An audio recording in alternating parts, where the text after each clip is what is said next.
All right. Looks like we are live for the first broadcast for the fantasy football the All New Jersey Football League fantasy season.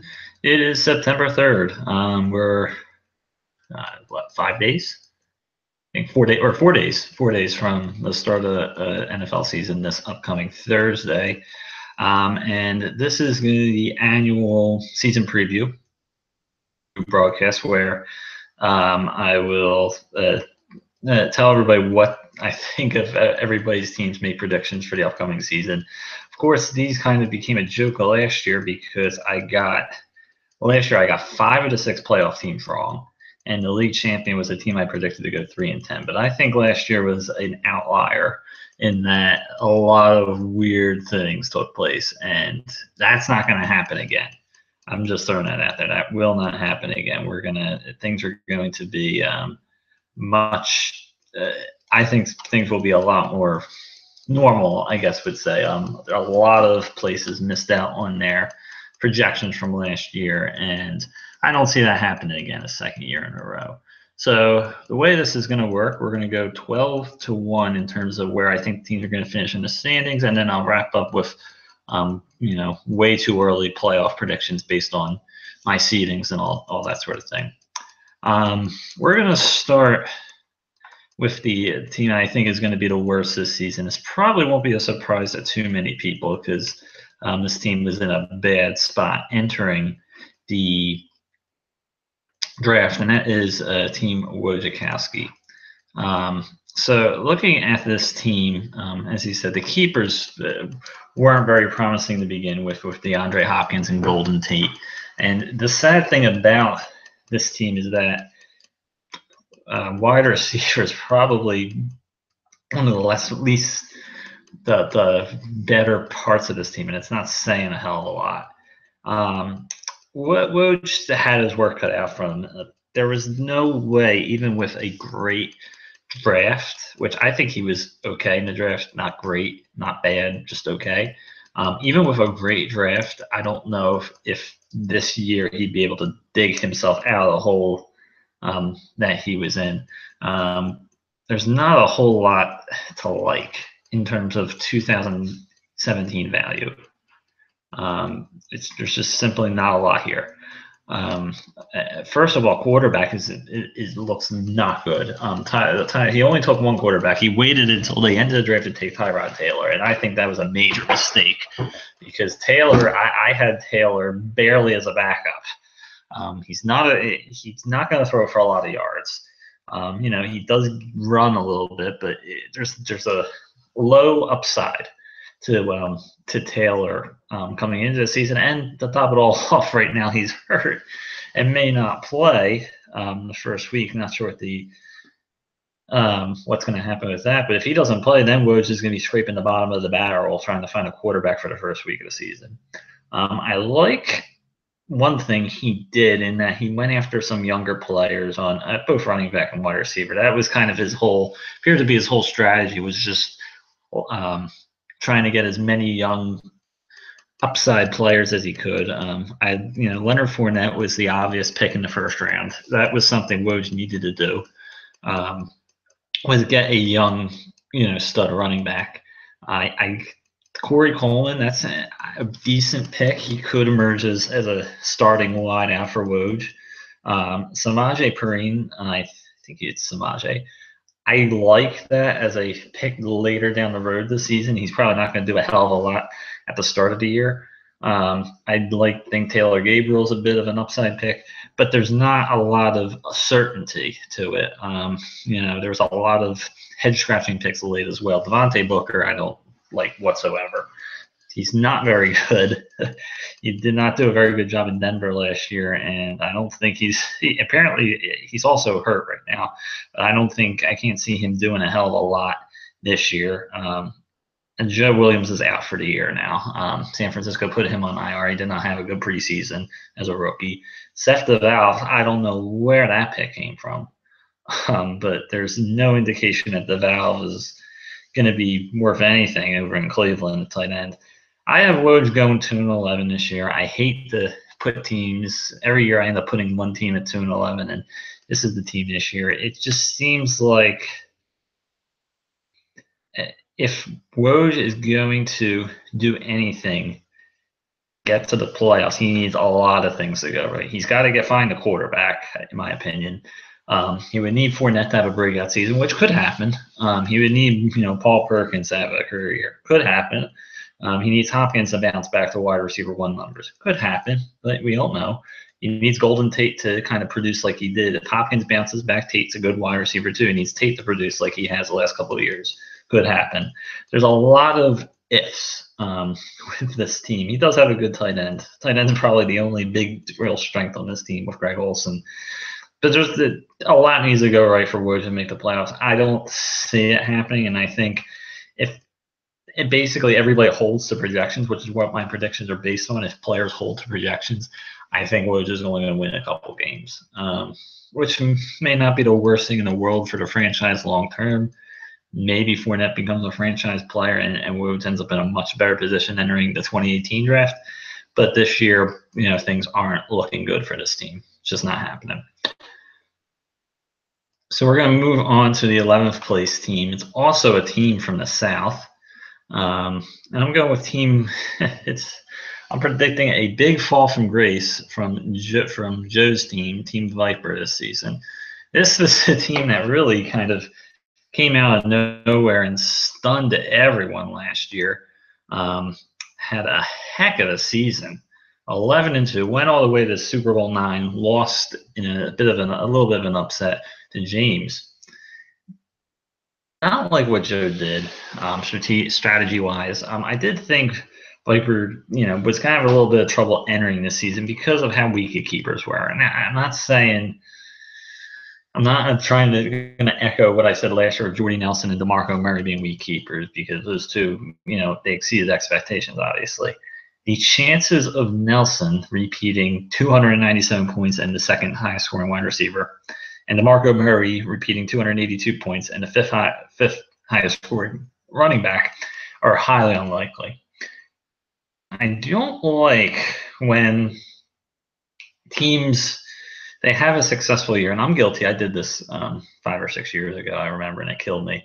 When you start trying to, draft some of the same players you had last year, expecting them to, because you had a good year last year and expecting them to repeat what they did. Drafting LeGarrette Blount in the first round, and if we have time, we may go over some bad draft picks at the end. Drafting LeGarrette Blount in the first round was a huge mistake.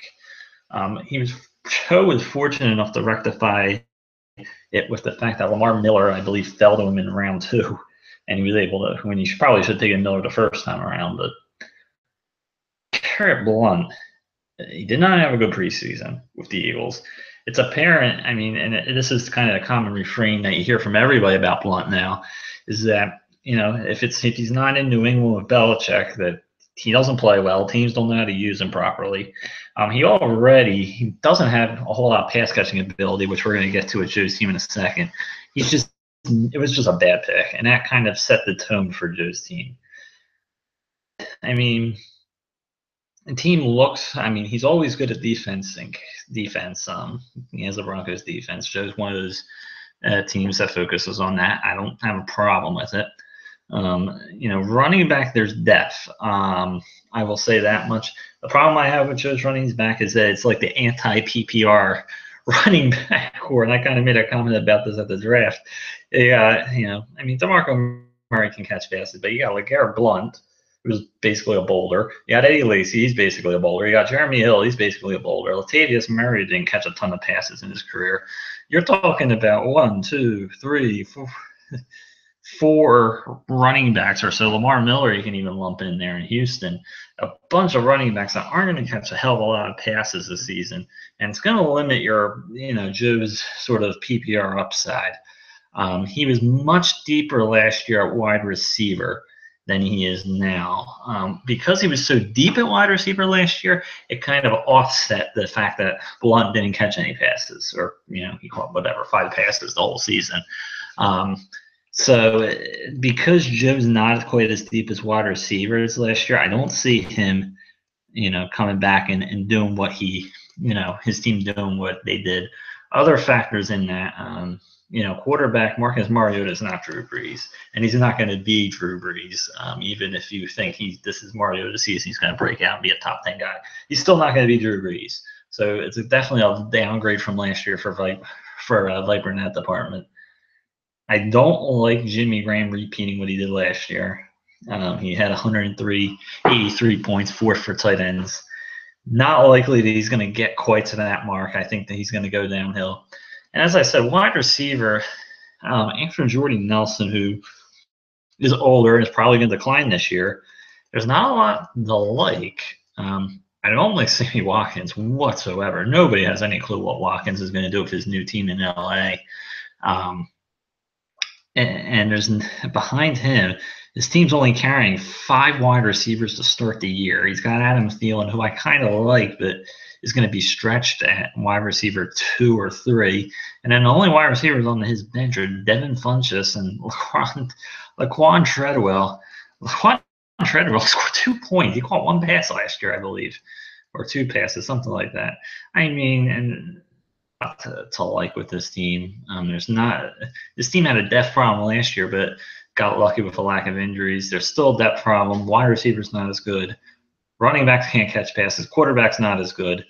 I have Viper going 4-9 with, I believe, 2 of the wins against Woj, actually.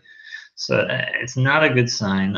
As you can tell, I think the South's going to be a bit weak. At least the bottom half of the South's going to be weak this year. This is, of course, if Joe goes 4-9, he's probably never going to show up to a live draft again.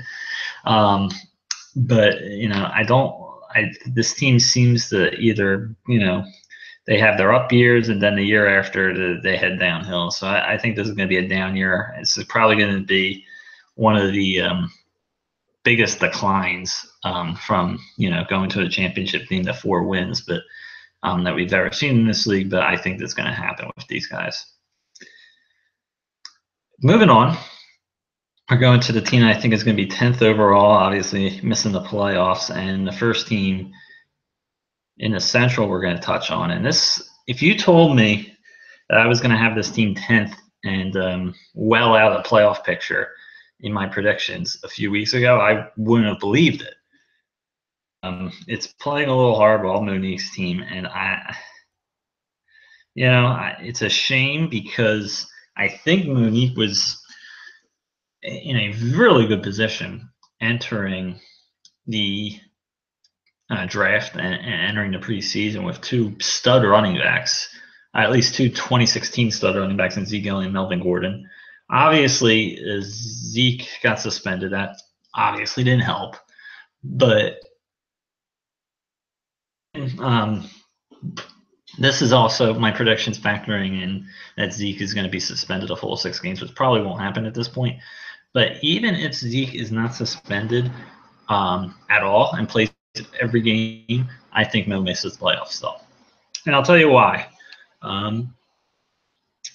Her draft, well, I don't think her draft was very good at all.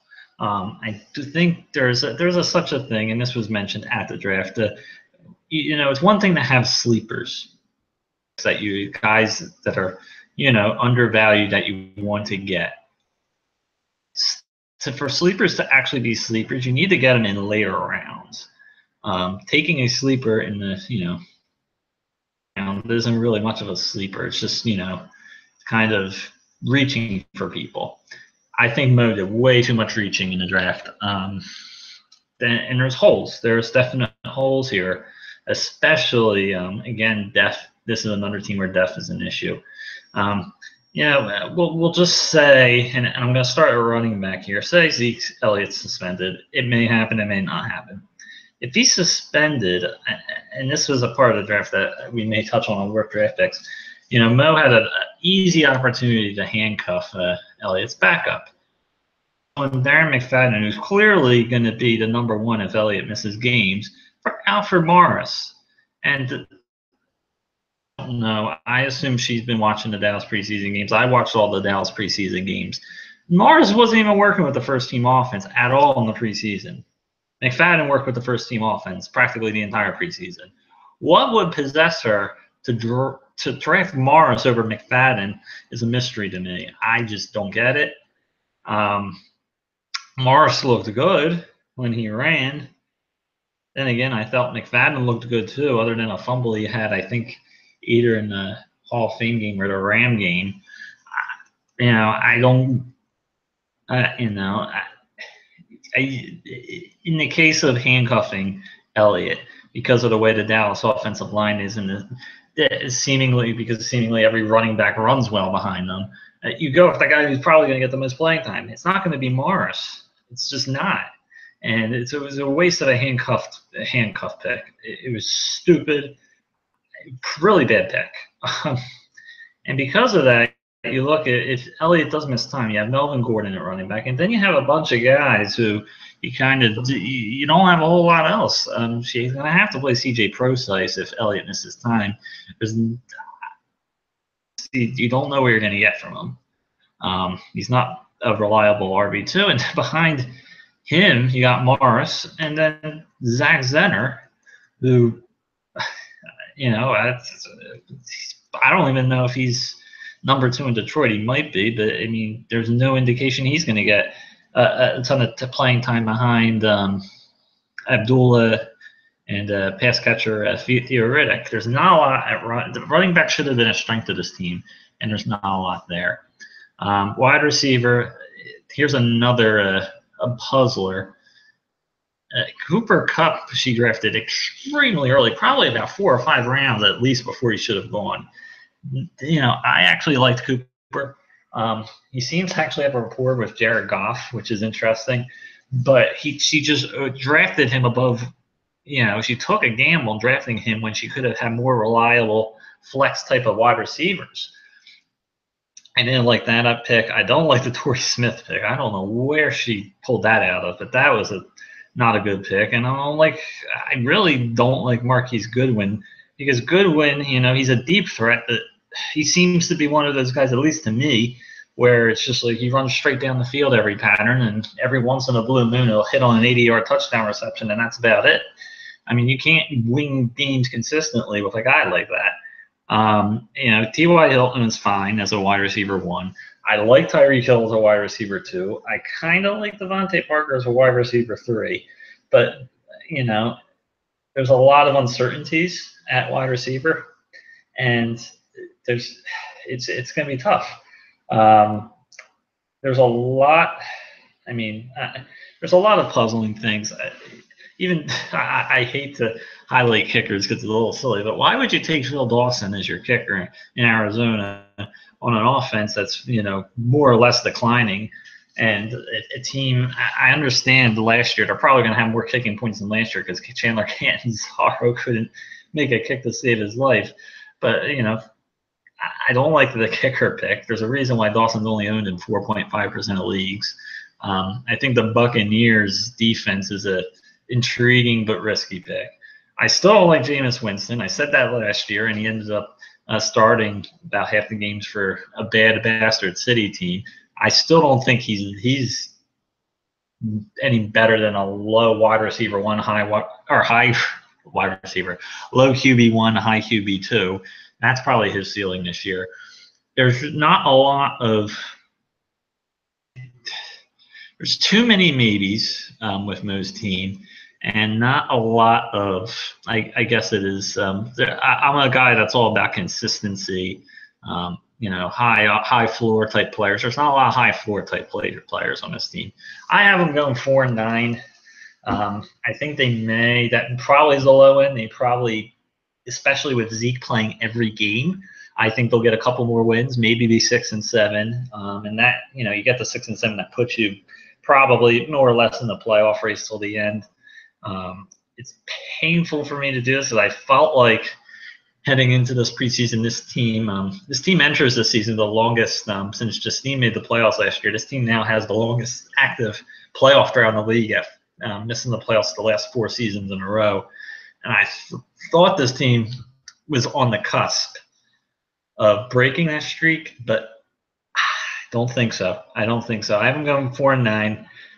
That's with Zeke missing 6 games. Maybe they win a couple more games, but even with Zeke, if Zeke plays every game, I think they're going to miss I think they'll definitely miss the playoffs. So that's my 10th place team. To the point where it gets a little bit fuzzier in terms of who finishes where. Those the three teams I highlighted are teams I really don't think have too much or going to need a lot of help to get to the playoffs. Now we're in sort of they could contend with one thing goes their way or two things go their way. I'm going with in ninth place Larry's couch team. The team missed the playoffs for the first time in a long time last year. Snapped a streak of 5 straight seasons making the playoffs. Team went 6-6-1. Somehow pulled out a 500 record. And was just devastated by injuries. There was a lot of good work by Larry, but the problem was with all the injuries and the lack of, high upside, high talented players. Ton of young talent on his team last year. He really kind of got to 6-6-1 because he was grabbing guys off the waiver wire and getting a lot of role type, complementary type players, but he didn't have any keeper material. I actually think I had his keepers rated as the absolute worst in the league entering the draft. Actually, part of that was because of a head scratching decision I felt by Larry. Really, the only keeper decision I thought was a bad one in the entire league, which was keeping Terrell Pryor. It was one thing for Larry to not make a trade, which he nearly did before the keeper deadline for a second keeper. It's one thing not to do that. I get that he wanted to hang on to his draft picks, but out of the players he had, I would have thought he would have kept Isaiah Crowell. Of the Cleveland running back over Pryor. I think he made a mistake. I don't think there's not a whole lot of optimism surrounding Pryor with his new team in Washington and Kirk Cousins. I believe I haven't watched any of those games. So the reports are Washington's offense is struggling. They have Pryor hasn't developed a good rapport with Kirk Cousins in the preseason games. And that could be an issue, especially early on in the season. I don't like Pryor as a wide receiver 2. I think he's wide receiver 3 at best with Washington now. Dez was an obvious keeper, obviously, but he can't stay healthy. And that right there put Larry in a really tough spot.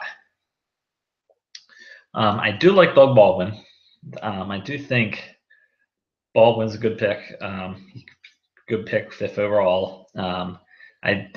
This team did stack up wide receiver depth. Devontae Adams is going to drop off from his 9th wide receiver 9 spot from last year. Tyrell Williams had a good year last year. I think he drops off a bit with Keenan Allen healthy, but he could still play well. I like Ted Ginn now. These projections also did not factor in the Willie Snead suspension that was came out a few days ago. Ted Ginn gets a boost from that. So this team is wide receiver depth, but it doesn't look like a hell of a lot different from the wide receivers Larry had last year, which weren't as spectacular. They were just average. And I think you need better than average to get ahead in this league. Running back, nothing spectacular. Mark Ingram's as a running back one's very much it's a bit risky considering the Saints running back situation. He could be good, but he's probably more reliable than RB2. Theo Riddick's a pass catcher. We already know that. Doug Martin's, you don't know what's going to happen with him because he's suspended to start the year, and then who knows if he has a starting job when he gets back. Running back's is very precarious for Larry. I think it's the team's weakness, roughly the team's weakness, but it's definitely a weak spot, and there isn't enough talent at wide receiver to make up for the weakness. And I mean, the gambles go on. I just simply don't like a lot. Jordan Reed at tight end is an injury risk. We already know that. And Larry behind him has a hobble at this point, super old hobbling Antonio Gates. Ben Roethlisberger is an injury risk, obviously, at quarterback. And Larry didn't even draft a backup for him, which was a major mistake. There's not a lot of upside to this team. I have them finishing 5-8 in a tie for last in the North. There's another 5-8 team coming up, and I think with this 5-8 record would make it the worst season for this franchise in I think 7 years. But it wouldn't be a surprise. The keepers aren't very good, and as I said, there's not a lot of upside to a lot of these players outside of a couple wide receivers, and I don't see the wide receiver depth being able to make up for the lack of upside at running back and quarterback. So Larry at 5-8. As I said, there's another team in the North I have finishing 5-8 in a tie for last, and it's going to be Brendan. The Pittsburgh Steelers are back this season. No more Team Trump. And with this team, Brendan is not a preseason prediction favorite. We'll just start saying that. The reason being is that he really doesn't have a whole lot of strategy entering the draft. His teams look very similar in that they come from NFC East, New England Patriots a lot the past few years. And you can see a lot of NFC East, New England Patriots on this team. There's a lot of upside with the keepers. He has Antonio Brown, who is an awesome, arguably the most valuable fantasy player. He has Rob Gronkowski, who I was surprised he kept over T.Y. Hilton, actually. But, it's Gronkowski. If Gronkowski's healthy, he's an extremely valuable tight end. But there's issues with this team. Obviously, Brendan, he enters the season with the longest active streak of making the playoffs. He's made it 4 straight years. Every year he makes it, and I say, well, next year the streak's going to be snapped. It's tough. He could make it again. Unlike Larry's team, I think there's a little bit more upside with Brendan. I like wide receiver. I do like Alshon Jeffrey as a number 2, even though there's a lot of pessimism about him going to Philadelphia. This 5-8 record also does not account for the Willie Snead suspension, but I don't think that's going to be a huge issue, even though he's going to be weak in the flex for the first 3 weeks, because Sterling Shepard's going to have to bump up to wide receiver 3, and then we're likely going to end up seeing Jason Witten probably at tight end in the flex or something, or maybe Kenny Stills, something like that. But I don't think it will be too much of an effect on. I wouldn't think it's going to change the predicted record at all. And the issue is going to be whether Willie Snead still has his role with the team when he gets back from suspension. Sterling Shepard, I don't think is a bad flex guy, wide receiver 3. So I know some people probably don't like the wide receivers. I think they're okay. I like his situation at tight end. Running back's a different story. This team has a tendency, Brendan has a tendency to just ignore running back. I don't know if that's on purpose or if that's just the way it is, but he's going with Marshawn Lynch as his running back 1. It was his first-round pick, I believe. I mean, it was the right pick at the time. It was the best first-round pick he had available to him. The problem with Lynch is he didn't play last year. 2 years ago, his last season with Seattle, he wasn't very good. He's not going to catch passes. He is running behind a very good offensive line, but when you have a guy coming out of retirement, you don't know what's going to happen to him. You don't know what's going to get, how it's going to turn out. To depend on him as your top running back, it's better than if Brendan had a running back last year, but it's still not good enough. He's got the New England pair of Mike Gillislee, who's I think going to be kind of that RB, that lead runner for the Patriots, as well as James White, who's the pass catching guy.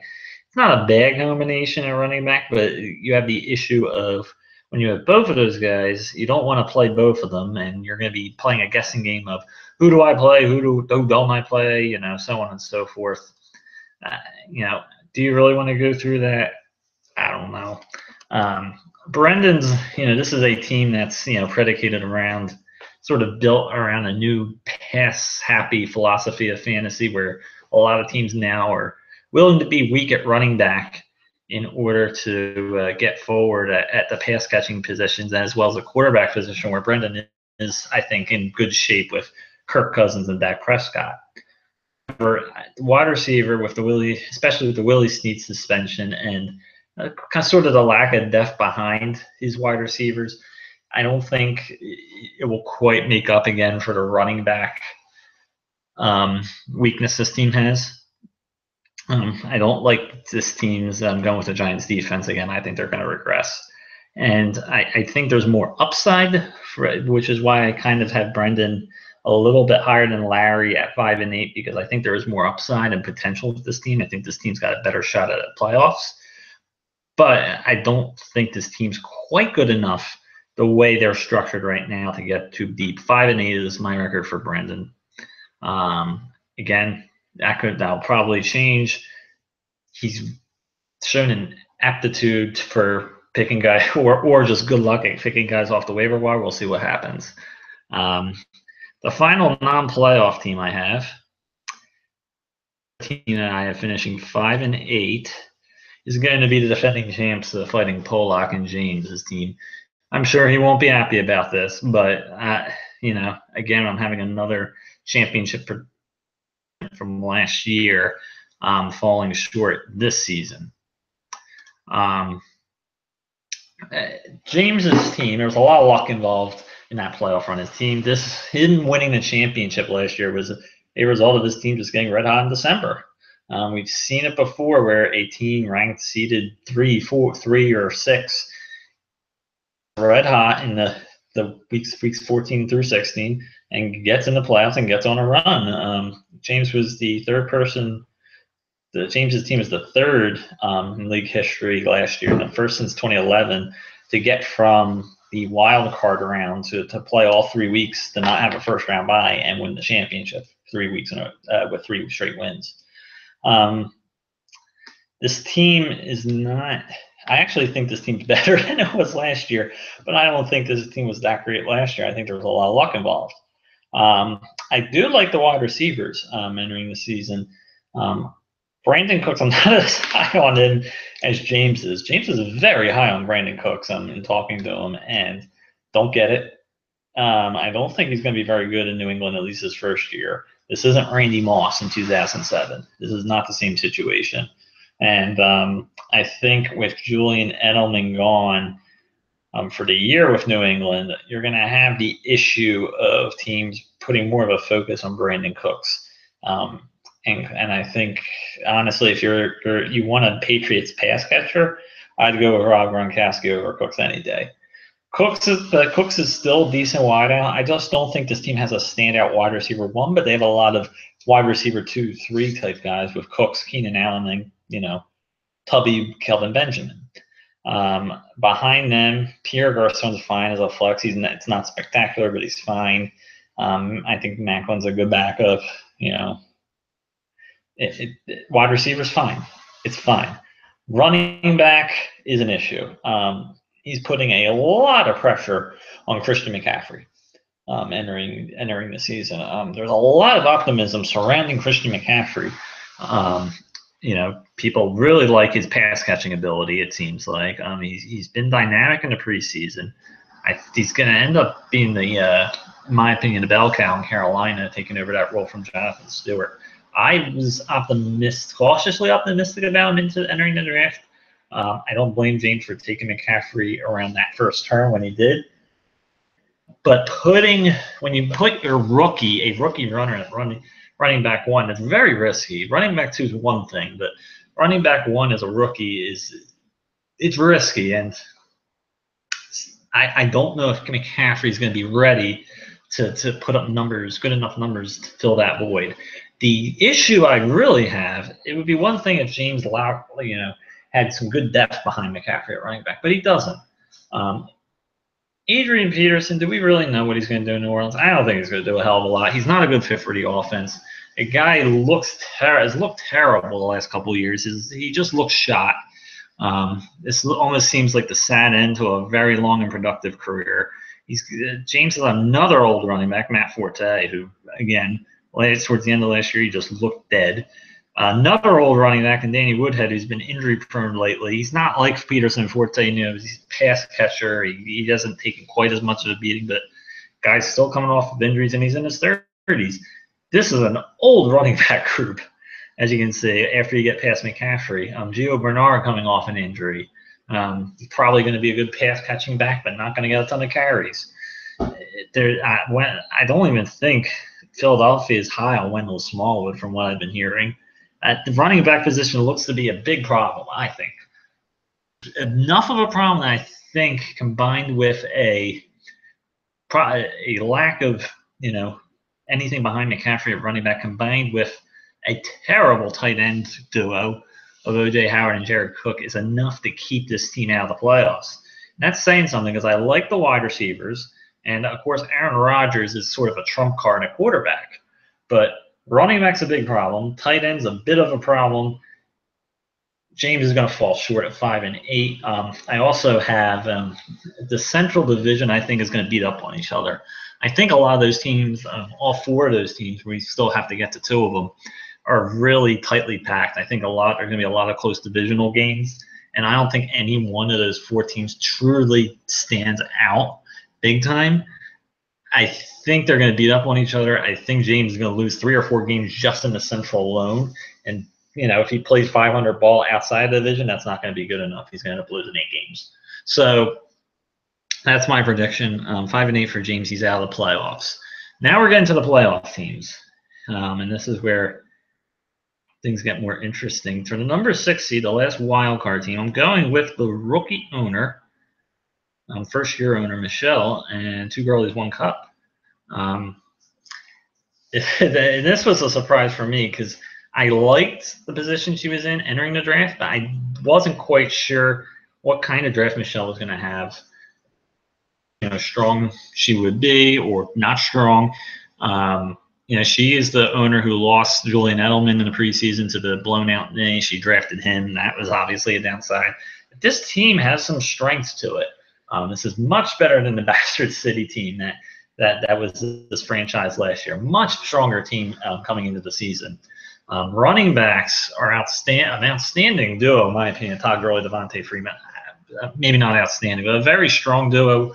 Freeman can carry the team, I think, as an RB1 and take the pressure off Gurley, who's been kind of depended upon by this franchise to do too much the last 2 years. Much better situation at running back. There's not depth behind them. You do have Bilal Powell as a RB3 flex guy. Darren Sproles, he's a good pass catcher, but the rest of them are, but otherwise there's not a whole lot to like. So you got to hope one of these guys doesn't get hurt. Otherwise, this team may get sunk. Reason being is that wide receiver is very weak. Even after Julian Edelman's, even before Julian Edelman's injury, I should say, there wasn't a whole lot to like there. Odell Beckham's a wide receiver 1. We know what he can do. But after that, I mean, we were talking about bad draft picks. I thought Cole Beasley was a major reach by Michelle. I think she took him around 8 or 9. Major league reach. And then after that, I mean, she got lucky with Chris Hogan's probably going to take over a bit of Julian Edelman's role. She was lucky enough to, or I don't know, maybe she knew what Edelman's going to blow out his knee, and she made sure to handcuff him with Hogan. I don't know. But, Hogan's, okay, maybe at best. Don't like Tyler Lockett entering the year. You don't know what he's going to do. And there's nothing after those guys. So wide receiver is going to be a big weakness for Michelle and might be enough to sink her out of the playoffs. However, I love her running back situation. Russell Wilson, I think, is a good, starting who would be. Delaney Walker is a good starting tight end. And she's strong at the defensive and kinker positions. She has enough at every other position to overcome the severe weakness at wide receiver. Maybe enough that if she gets a breakout player, say if DeMarco Murray goes down, Derrick Henry breaks down, she ends up with 4 solid starting running backs. She has the ability to make a deal for wide receivers down the road. I have Michelle going at 7 and 6. I have this team being much improved from last year, and we'll see how she does at the end of the video when I get to the playoff predictions, how far I'm predicting her to go. Now we're at the number 5 seed, second wild card team, and this is going to be my team. And this is majorly optimistic in my opinion because my team's been, Bentley's bunch has been slaughtered by injuries in the preseason. I'm pretty sure I'm the only guy that has this Season as it started, I have both IR spots filled already. Lost Cameron Spencer Ware, blew out his knee. Lost Cameron Meredith, I can't remember. I think he blew out something. He broke something or blew out his knee as well. Andrew Luck is not going to play to start the season, and that was the injury I knew about, but decided the upside was worth it. I thought he'd be back by now. I'm starting to pay for that. Ware and Meredith were out for the season. Ware was going to be my RB2. Meredith was probably going to be my flex guy, and that seriously hurt this team. Upside, wide receiver looks strong. Julio Jones and AJ Green. The two of them carried my team last year. My team was not very good last year, but those two basically carried my team into the playoffs with an 8-5 record. And I think the same narrative is probably going to play out like that again this year. Jarvis Landry's a good wide receiver 3. Behind those guys, losing Meredith hurt though. My depth isn't very good. Cautiously optimistic about Robbie Anderson, and then behind that, there's nothing. I have Kendall Wright on my bench right now. I don't like that. Running back was going to be a weakness to begin with, and losing Spencer Ware at this point wasn't a good thing. Isaiah Crowell is not a good running back 1. Not somebody I'm totally excited about, but he was the best guy available when I was drafting the first round. Darren McFadden at best may be good for the first month, and that's it.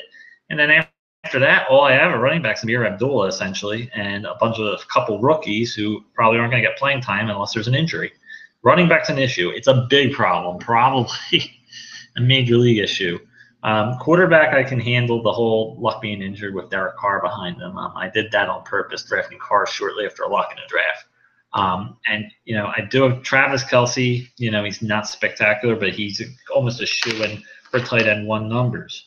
So, and I like the combination of the Chiefs and the Ravens defense. But I think this team's pretty simple in its layout. Julio and Green are going to carry this team. And if they stay healthy, this team's a playoff team. If they get hurt, I'm probably not making the playoffs without some major league trades and some luck.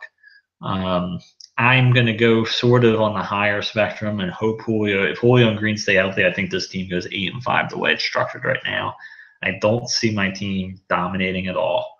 I don't see my team winning the South, which may be a surprise to some, but obviously at this point, if you watch this far, you know which team I have winning the South now. And I don't think this team is equipped to make a good deep playoff run. It's that simple.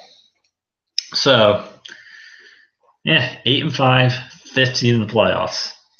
Going up next, the top wildcard team, number 4 seed, it's actually the team's the second best record, but unfortunately, I do not have this team in the division. I make his caps pull out Justine's team. And this team, I'm a fan of. I think Justine really came into her own the last couple of years. She had a very good team last year that kind of just choked in the playoffs against James. She's the only team that made it to the semifinals last year that I have returning to the playoffs. There's a lot to like about this team. I know I kind of said this team looks dreadfully boring at the draft, but that's not necessarily a bad thing. I think it's because there's a lot of veterans, consistent guys on this team. You kind of know, they may not be, for example, Larry Fitzgerald, you're not going to anticipate him putting up, top 5 numbers, but he could put up at least top 15 if everything goes well. This is, the lineup looks strong. Le'Veon Bell and Jay Ajayi are a very good running back duo. Bell's, could be the best player in fantasy. Ajayi's strong for an RB2. I don't like him as an RB1 actually, but he is strong for an RB2. And this team has Tevin Coleman as a running back 3, which is actually very strong. Wide receiver, they don't have a true wide receiver 1, but kind of like trying to think of the team we talked about. Kind of like the Fighting Pollock and James team. It's built the same way, and they have a lot of good wide receiver 2, wide receiver 3 talent. Robinson, Fitzgerald, Sanders. Martavis Bryant has a lot of upside. That was a good pick. I actually like Eric Decker and Mike Wallace as 5 and 6 wide receivers. I think that's very strong. This team has a lot of depth. They're built at wide receiver, like the James's Fighting Pollock team, but unlike James's team, they have the accompanying strong talent at running back, that which kind of separates them. Cam, if there's a weakness, this team's strong at running back and wide receiver, which are the two most important positions. Tight end, we'll see how Tyler Eifert is, how healthy he is. That could be an issue with this team. Cam Newton, I don't know what Cam Newton's going to look like this year. That's a question mark. But this team has enough strength, enough talent at running back, and enough depth at running back, enough talent at wide receiver, enough depth at wide receiver to have a really good year. Unless there's a rash of injuries, I think this team is going to cruise into the playoffs. Now, there's another very strong North team they're going to have a tough time competing for the division for. But I don't think this team's good enough to win the North. But I think they're going to be better than every team in every other division. It's just so this team's going to be a wild card team only because they play in a division with a really good other team. I have them going 10-3. Justine's team 10-3, and the 4th seed in the wild card round playing. That would put them playing my guys in the wild card round, and I don't want that to happen because, as you may guess, and here's a spoiler for my week 1 picks. I'm playing the Justine's team week 1, and I think my team's gonna get curb stomped that first week. So I like Justine at 10-3 in a wild card spot, cruising into the playoffs. Now we get to the 3 division winners, and we're gonna start the number 3 division winner I have is in the South, and it is Team Jersey Devils by John. This team has never won a division title. One of the few franchises that has never won a division. I've only been to the playoffs twice, including last year as a 6th seed. And I think this is the year they get over the top. I like this team. Especially in a weak South division. I think this team has just enough to get over the top. The keepers help. Mike Evans is a strong wide receiver keeper. I like Jordan Howard at running back. I think he's going to improve on his 10th place performance. I think he has a top 5 potential. John made an interesting pick in the first round, reaching for Dalvin Cook. It was an early pick. It wasn't a stupid pick, though. It was more intriguing because Dalvin Cook, when it comes to rookie runners, if you really like the upside of a rookie runner, you think he's going to be good enough to be a possible RB1, RB2, and you don't think he's going to get to your second pick, you got to take him. I think John made a good, bold move, but a potentially really good move, taking Dalvin Cook in that first round. And if Cook it ends up being a good running back, Howard Cook combo could be very dangerous for John. It could be very dangerous, and we'll see how that is. He has a lot of rookies on his team. Kareem Hunt obviously could be Kareem Hunt is now the starter in Kansas City. And combined with the fact he has Ty Montgomery kind of as a running back 4, this team has built very strong at running back heading into the year. Some of it was good fortune, with Spencer Ware getting hurt, Kareem Hunt got a boost. But this team's got a lot of upside. There's not a ton of pressure for Dalvin Cook, for example, to perform right out of the gate if Kareem Hunt, breaks out, or if Ty Montgomery can repeat some of the games he had last year. I like what this team has going with its 4 running backs. Wide receiver, not quite the same. I think John overrated Brandon Marshall and Jamison Crowder, a little bit of that NFC East biased. Marshall, there's not a lot of upside going in. He had a pretty bad year last year. He looks finished. I don't think he's going to be high in the pecking order for the Giants. Passing game. Again, Crowder, I already touched on Washington's passing offense looks out of sync. And then behind them, they didn't fill him with much depth. You have John Brown, who had that sickle cell issue last year. Zay Jones was a bad rookie pick, in my opinion, who, and then he doesn't have anybody else behind him. He has Mike Williams, who broke his back, may play late in the year, but there's no guarantees, and he's a rookie. I think the running backs. The thing is, wide receiver is a weakness, but again, this is a case of I think the other positions will help offset that. Matt Ryan, he's not going to repeat what he did last year. Let's be real, but he's good enough to be a QB1. Zach Ertz, he's not spectacular. He's good enough to be QB2. And John's built, as we know, John is really likes to be strong at defense and kicker. He drafts those positions early. He is strong at defense and kicker. I have this team going 8-5, tying with my guys for the division lead, but John, the way it projected out, John won the tiebreaker.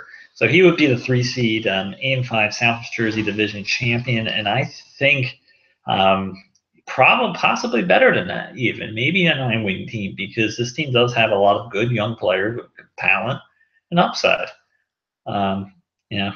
This is a team I predicted to go 2-11 last year and bash to death. They ended up proving me wrong, winning 7 games. I think they'll do better this time around. Number 2, the Central Jersey Division champion. I have the Bergen Blaze.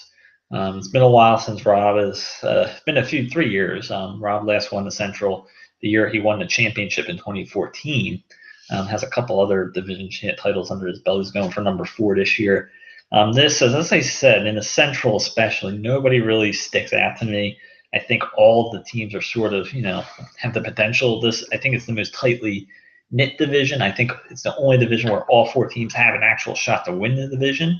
But I also don't think there's any teams that are spectacular. I don't think I have as the second number 2 seed in the playoffs. I do have them winning, going 9-4, but I also don't think Rob's team, the Blaze, are going to be able to hold a candle the top 2 teams in the North. Big mistake I think Rob made, and maybe he knows something everybody else doesn't, but taking Carlos Hyde in the first round was a definite reach. I think this team is suffering a little bit from the Team Viper running back.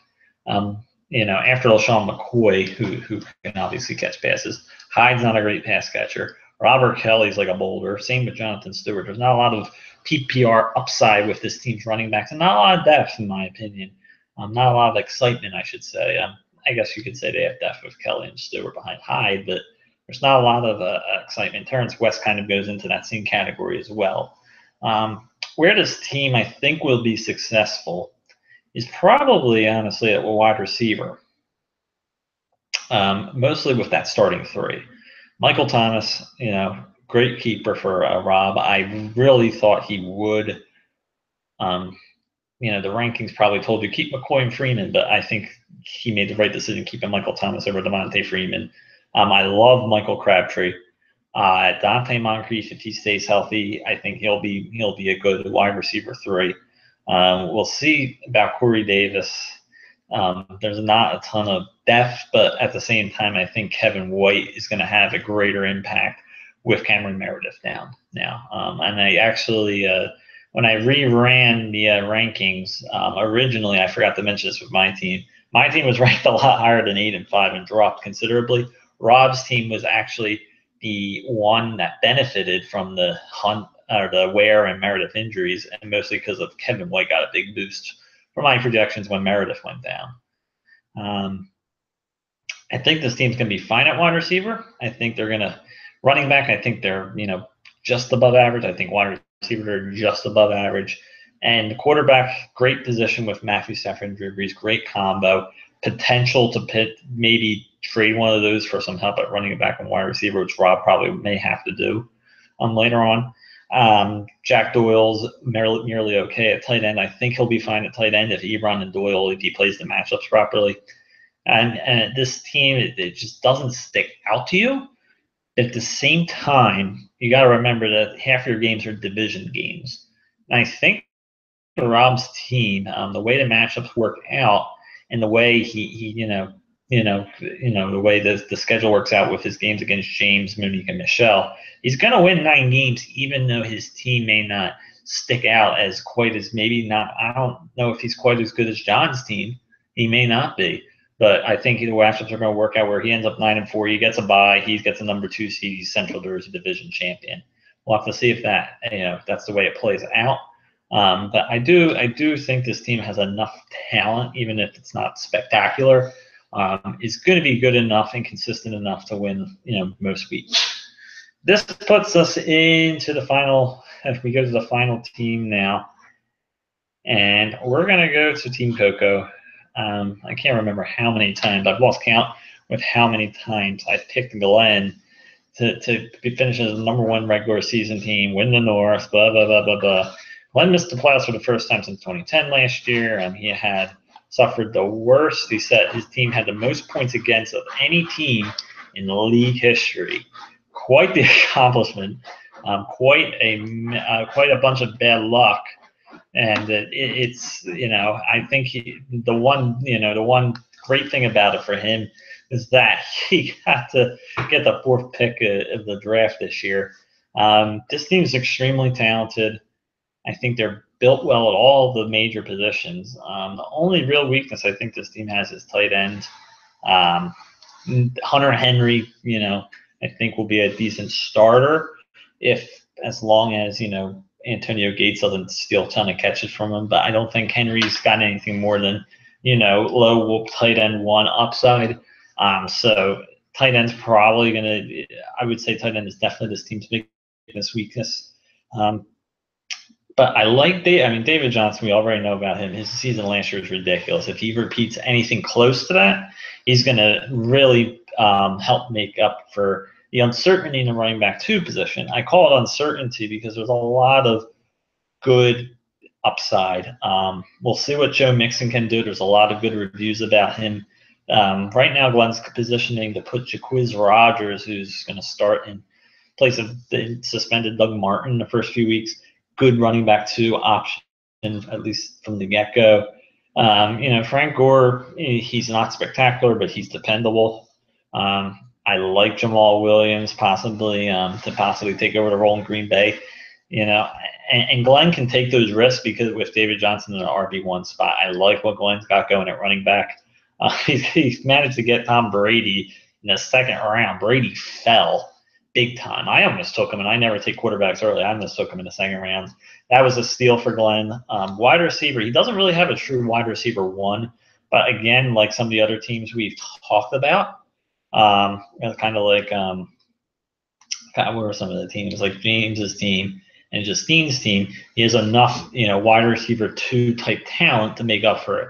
I think Amari Cooper's an wide receiver 2, but playing as a wide receiver 1.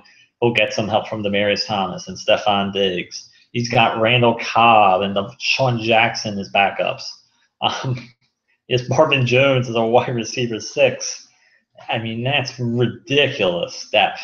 Glenn is just, while other people are reaching for sleepers, Glenn kind of goes with the best value on the board, and it pays off, at least in the preseason rankings. This team is extremely strong. He has a high ceiling for his team, but not a ton of risks. Not so much risk that we could be like, oh, this team could win 11 games or could win 4 games. This team's going to go to the playoffs barring another disastrous bad luck season. I have them going 11-2, just beating Justine's team out for the North and being the #1 seed in the playoffs. I like this team. Very strong, great depth. He did a good job drafting. So what does the playoffs look like? Well, this is what my predictions for the playoffs are going to be.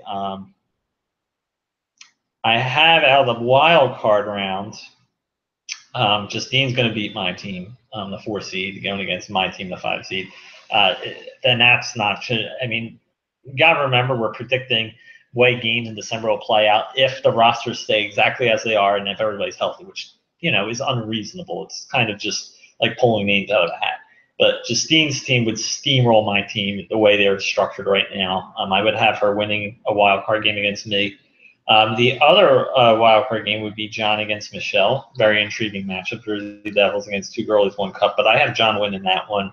I do think there is essentially the top 4 teams that I listed, Glenn, Rob, John, and Justine, that really are kind of a little bit ahead of the rest of the league right now. So I would have John winning that one. And then the upsets would come in the divisional round. I think Justine's team can beat Glenn's team, and is probably the only team right now that is really can go into a matchup with Glenn, at least to start the season, and have a very realistic chance of being favored and can win. I think Justine's team would beat Glenn in a December playoff matchup the way things look right now, and I think she could go to her first Super Bowl. So I'm going to predict that. And I have in the other one another upset. I think John's team's better than Rob's team. Rob would be the 2 seed, John the 3 seed. I think Jersey Devils is better than Bergen Blaze. I think they would go to the Super Bowl as well, setting up Justine and John for the championship. I make his couch pull out and Team Jersey Devils. And my Super Bowl prediction for 2017, I have Justine winning the whole thing. She's probably going to kill me for saying that, and she's going to claim I jinx her when your team starts 0-4. But I really like her team. I think I like the Bell Ajayi combo at the top. She's improved on the weaknesses she had last year. It's a very dangerous team. It's got a very good chance at winning the North, even though I don't think they're going to win the North. I have them winning the whole thing. We'll see what happens. Since we're at the 1 hour point, we're going to wrap it up right there. I'm not going to take a look at some of the worst draft picks right now. We kind of went over some of the really bad ones already. But, if you have any comments on anybody has any comments on my predictions, you can always jump on here in a future podcast or leave comments on the video or on Facebook. We will be announcing a future podcast. We will not be previewing week 1. I'm going to probably post some picks just online along with short capsules for the games by Tuesday. There will not be a podcast for week 1. The future podcast that will probably come out, maybe we might do a week 2, but the podcast will probably pick up again probably in a few weeks. I'm kind of getting back on a weekly schedule. Not sure what night we're going to do them, but the schedule will be announced very soon. And that's about it. Thank you guys for watching this whole long spiel, and I will hope to see everybody around.